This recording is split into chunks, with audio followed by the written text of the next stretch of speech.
isn't it? You know, just stripped up with that mummy makeover one, but you can't have everything. Have you ever done / had experience with breast fat transfer? Yes, ma'am, I have. I used to do breast fat transfer almost every week. I used to do it all the time when I worked in the NHS. And the reason being, I was doing breast reconstruction after cancer. So if you're reconstructing a breast, you often have some contour irregularities, some volume discrepancies between the breasts, one bigger, one smaller, dense, things like that. And fat grafting is brilliant. Fat grafting is brilliant because it adds volume. It can add volume in a three-dimensional way. So if you have a bit of a contour irregularity, you can add volume into that contour irregularity, whereas an implant just sort of globally makes the whole breast bigger.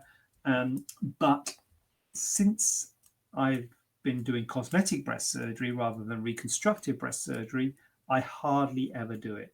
So I have got a lot of experience in it, and I've done hundreds of cases, but I hardly ever do it now, to be honest with you, because and I love doing it as well. I'd like to say, full disclosure, I absolutely love it. It's a great technique. It's a brilliant technique. Using your own fat, it's brilliant. Complication rate low.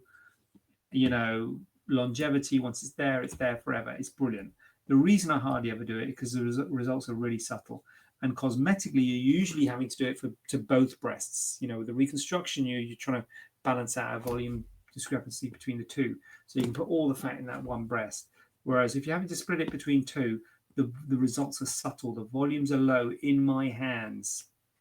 So in my hands and in my experience, the volumes are low, the results are subtle. You're looking at about 50 to 100 cc's is probably where I'd be going with a fat grafting.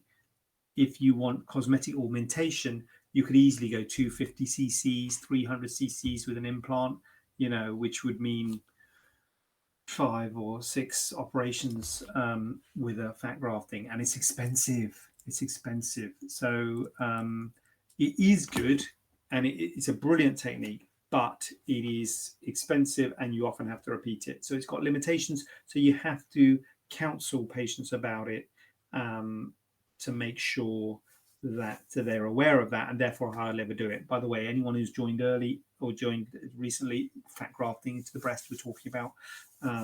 So I've done a lot of it, but I don't do much now with cosmetic augmentation because for me, augmenting or enhancing the volume of the breast, implants are still gold standard, the one to beat. I like the concept of fat grafting. I don't like potentially having problems for the future and all the risks you've got with implants. I'd rather not use them if I didn't have to, but I do think they are still the best way to enhance the volume of the breast.